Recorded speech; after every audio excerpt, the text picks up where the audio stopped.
ETC luôn là ta nó lại câu vào cầm vô của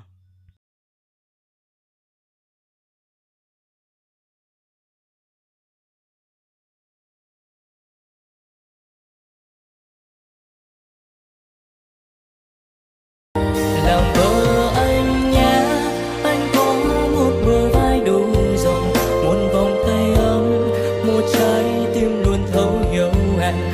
Làm vợ anh nhé, anh sẽ luôn là người che chở, mang đến cho em sự bình yên.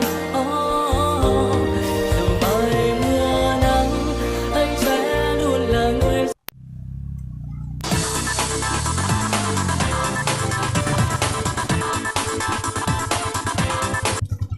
Cái bộ cái bác tôi có lần cái chuyện đâu núi đó. Cái bộ cái lúc cái chuyện đâu núi đó. không dừng nè. Cái bao giờ cũng thấy rồi đó.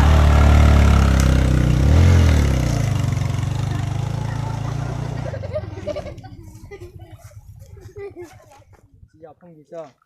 Sao đã sao tôi nhận cái thầy đó.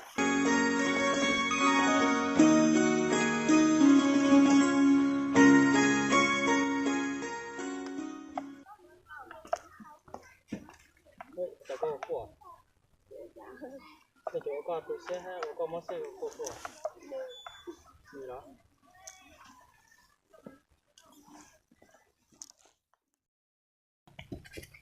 Có bữa tôi về ta có tổng có khoa. Có ai nữa.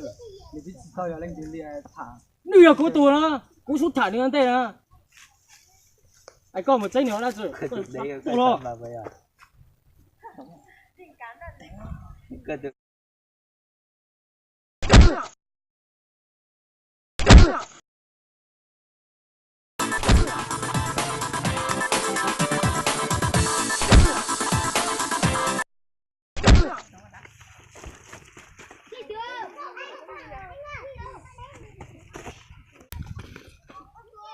Giờ có một cái đi rồi.